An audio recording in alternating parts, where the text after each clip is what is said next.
we are officially up to day 12 here on the Nespresso Advent Calendar. It's right here on top. It's Scuro. So this is a double espresso shot that's quite strong. I've had it many times before. It was one of my favorites for quite a while. So this is nothing new to me, but so far I'm really liking the Nespresso Advent Calendar. I've gotten to try a lot of the pods that I never would have tried necessarily otherwise. Plus I've gotten some of my, familiar favorites. We're halfway through. I definitely recommend this, especially if you're just getting into Nespresso. Gives you a chance to try everything. Probably won't do it again next year because I'm sure next year it'll be the same pods again. But I'm really enjoying it so far. Alright, let's go ahead and get into the David's Tea Advent Calendar because I want to brew up a cup of tea and chit chat with you guys for a few minutes. So, it's day 12. And the tea is glitter and gold, which I have not tried before, I don't think. I don't know anything about it. I don't know if it's green tea or black tea or what. So let's find out. I'll put the infographic up so you guys can see, but it is black tea, lemon peel, clove, gold, sugar, and some other bits and bobs. So black tea, I'm pretty excited about this. I'm going to get it steeped up and then we're going to sit and chat. Oh, let's do Sugarfina too. Day 12. Oops, I just dropped the tea on the floor.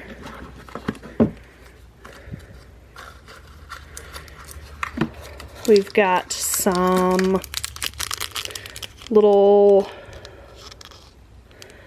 I don't know what those are supposed to be. Peaches, maybe? Gummies. They are peach bum. So yeah, another peach. The peach hearts yesterday were so fantastic, so I'm excited about this. Alright, let me get set up for a little chat. Alright friends, well first let's go ahead and try the little Sugarfina gummies. Since I've got the tripod set up,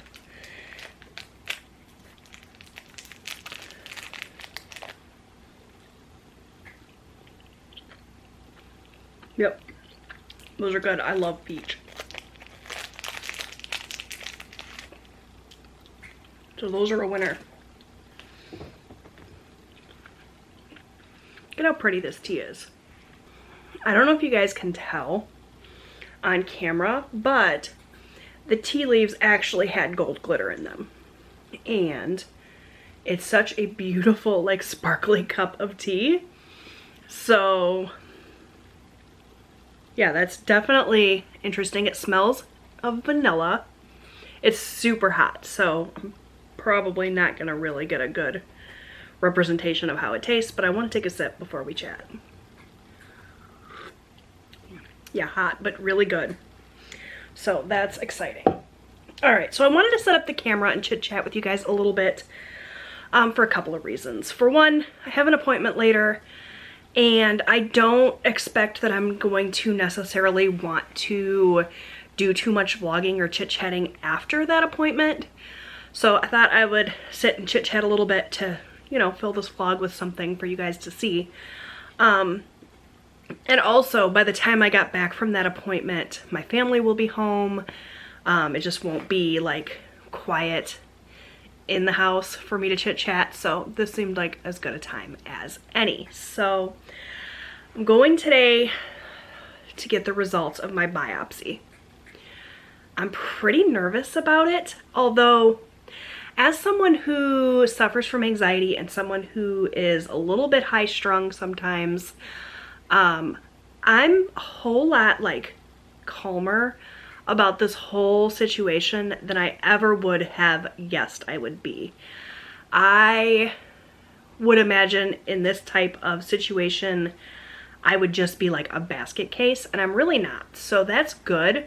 I think that says a lot about how far I've come with managing my anxiety and my stress, and I I didn't immediately jump to like panic and worst case scenario with this situation.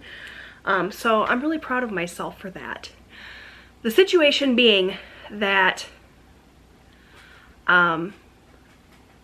there were definitely talks with the doctors. So I have been dealing with some health issues this year. I mentioned that in day one of Vlogmas. You guys have heard me talk about it throughout the year, kind of here and there. Pretty much since the start of the new year, I've been struggling with various ailments. So really it started out in March. I was having some small symptoms that I just kind of attributed to like illness or whatever. In January and then February I lost my sister, so it was a really high stress time. So I kind of just summed up everything I was going through at that time as, you know, stress. In March though, I broke out in a rash, and there were other things too. I had some spots in my throat. I went to the doctor. I got diagnosed with strep throat. Even though I didn't have a sore throat, I didn't have a fever, I just had like the white tonsil spots. And the doctor put me on an antibiotic. I also, at the time of the little spots that had started to develop in my throat, had a little bit of a rash on my arm that I mentioned to the doctor when I went. And she said, yeah, that can happen.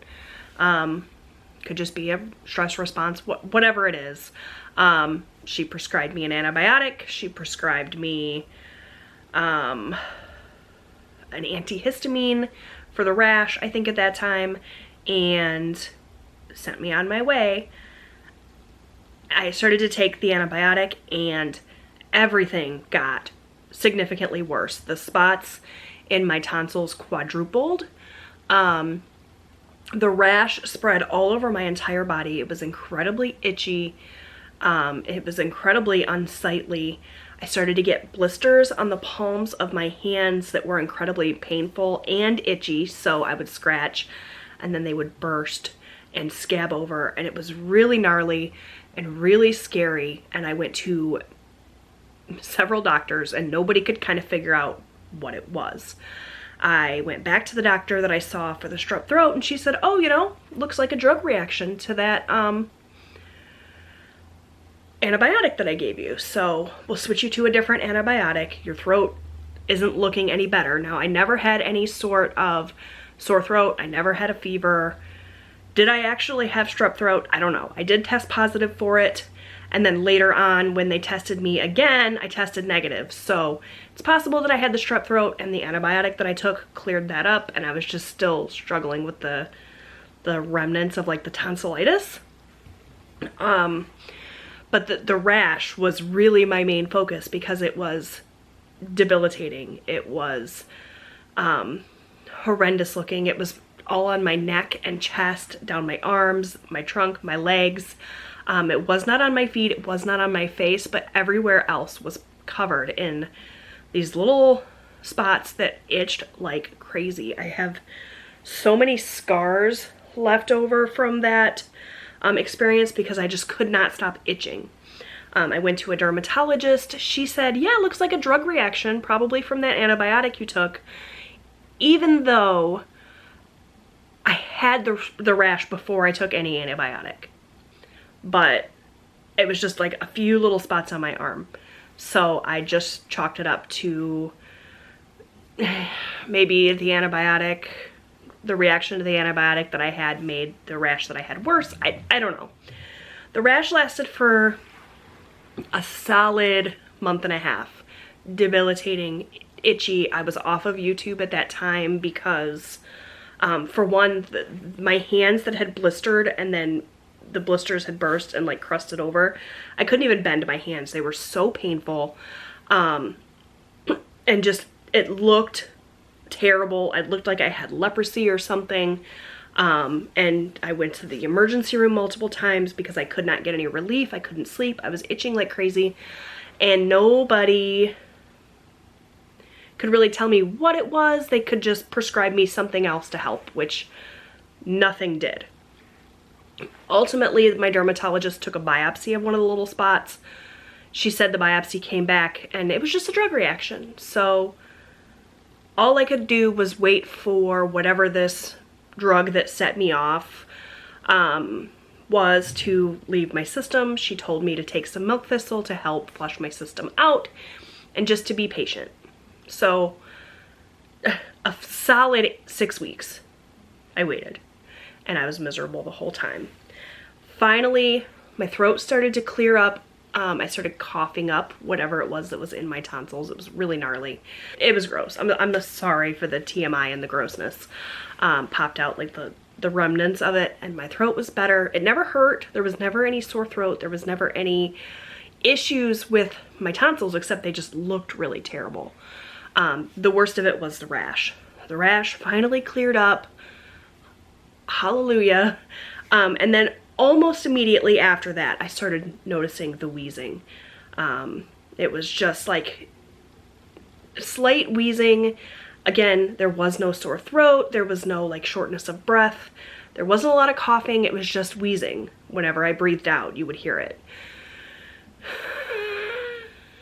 You could still kind of hear it, and it would come and go. So every time that I would think, okay, I need to call the doctor to figure out what this is, it would start to clear up. So I'd think, great, I kicked it. And then it would come back. So finally, I called my doctor. We just did like a telehealth appointment. The doctor put me on, I don't even remember, some medicine, some Mucinex to help me cough up whatever was causing the wheezing. And she said, you know, if you're not feeling better in a month, give me a call. A month later, I called her back. You know, still having these issues. So finally I went in to see her. She listened to my lungs. She listened to my symptoms, and she sent me for a chest CT, and you know, no big deal. I went and got the chest CT, came back to her. She said, it's time to see a pulmonologist. You know, you're young, you're mostly healthy, but this could be lung cancer. It could be anything. She said, so we're just gonna go and get you checked out. Well, all I needed to hear was lung cancer, so I headed off to a pulmonologist who pretty immediately said, you know, between the rash and your pulmonary symptoms, it sounds like sarcoidosis. And I was like, I've only ever even heard of sarcoidosis on house, so it's clearly something that's, you know, not easy to diagnose. So he said, but it could be any number of other things. So let's do some more tests. Let's send you for a PET scan. Let's send you for a pulmonary function test. We'll get some blood. We'll figure it out. So I tried to get the PET scan and my insurance denied that. They would not cover that. But I did go and get the pulmonary function test, and the results of that came back that yes, my breathing was obstructed. It got better with medicine. So that could be asthma, but it could be any other number of things. My ACE levels that he sent me to get tested, he said didn't show him one way or another whether I had sarcoidosis or not, or something different. He sent me, because my insurance wouldn't cover the PET scan, he sent me for another CT scan to compare the results from the previous CT scan, see what it was, what had happened. I never even mentioned, the first CT scan showed that my lymph nodes in my chest were swollen. So that's kind of what prompted my doctor to send me to the pulmonologist, and why everybody was kind of scrambling and a little concerned. So, plus my symptoms weren't getting any better. I did not expect for this to go this long. I'm sorry. But it's like my first time really talking about it out loud, other than with my husband. Nobody in my life really knows what's been going on. I didn't want to stress anybody out or worry anybody, so I've just kind of kept it to myself. So went back for the second CT scan, and at that point I had kind of started feeling better. Remember how I told you the wheezing would come and it would go?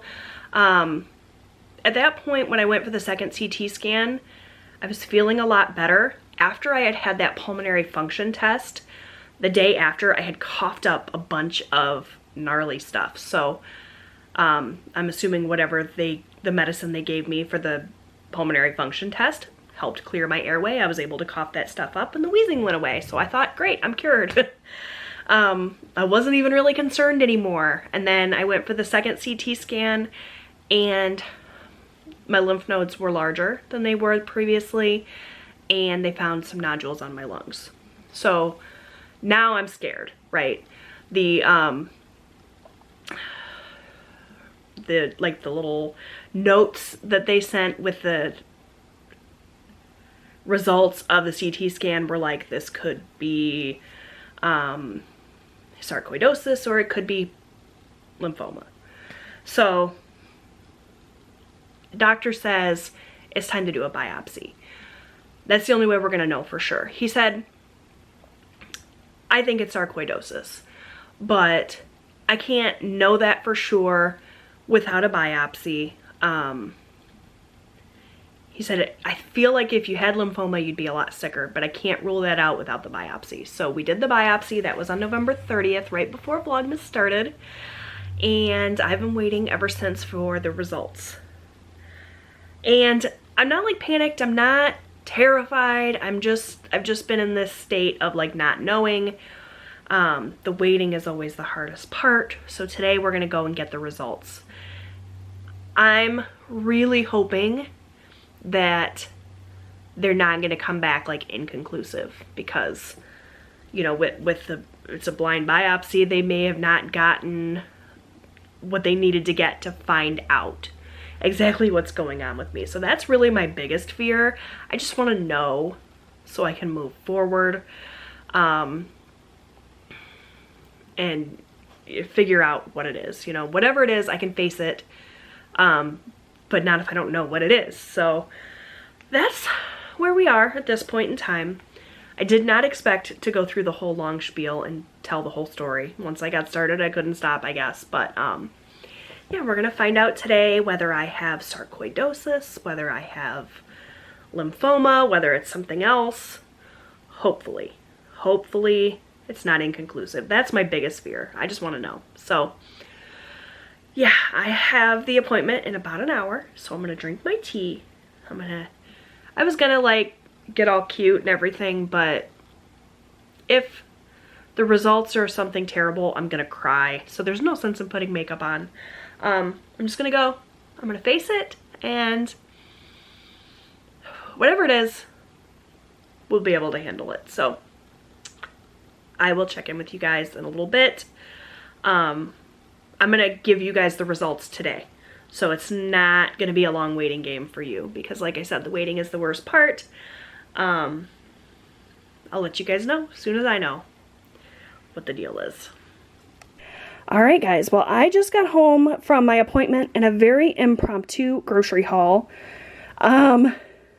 Grocery trip, rather. I'm gonna have a separate grocery haul up, but here's a little sneak peek of everything I got. I was not planning on doing a full grocery shop today. I had every intention. Oh, there I am. And my giant overstuffed laundry basket's behind me. Let's sit somewhere else. That's a little prettier. That's a little prettier. You get the tree. Yeah. So I didn't intend to go full-on grocery shopping. I went to my appointment. I do have a diagnosis, sarcoidosis, which is not the best. It's not, you know, having it be nothing would be the best case scenario, but it's not cancer. So it's a relief, kind of, but it's also like sarcoidosis is something that I'm gonna have to live with for the rest of my life. He said that we're not gonna do corticosteroids right now to try to treat it. We're gonna kind of see how it goes. He prescribed me an inhaler to use in the meantime. I have to see him back in 3 months, and sooner if I start exhibiting worse symptoms. But even though sarcoidosis is, you know, not the greatest thing in the world, at least it's not cancer. So I'm saying this is good news. Anyway, after that, I went to go into Walmart just to grab a rotisserie chicken for dinner tonight, because I was like, I'm not cooking. You guys notice the theme, right? I hate to cook. Whenever it's my turn to cook, I always manage to find a way out of it. Not really, but, you know, if I don't have to cook, why should I, right? So, I was just gonna grab a rotisserie chicken. I got in there, they didn't have any rotisserie chickens. So I was like, okay, I'll go down the frozen food aisle, I'll grab a frozen pizza or something. And then as I was doing that, I was like, this is silly. I'm here, I might as well do my grocery shopping. I was planning on shopping tomorrow. Usually I do that on Tuesdays, but why make a second trip? So I went through, I just grabbed a bunch of random stuff. I didn't have a list, I didn't have a plan. And I've already told this story in my grocery haul, so if you watch that video later on and I say the same thing, I appreciate you listening to the spiel twice. While I was in there, I met a subscriber, which was so cool. Her name was Jennifer, so hi Jennifer, if you're watching this. That was such a cool experience. But I grabbed my groceries, I got everything home, and now I'm gonna go and make dinner. All right, dinner is done. Eric put our steaks out on the grill. This is what I ended up picking up when I went to the grocery store, or one of the options for tonight, and he was kind enough to cook them. We've got twice baked potatoes, which came out of a box. I bought them from the freezer section. I'm hoping they're gonna be really delicious. And we got some green beans. So that's dinner for tonight.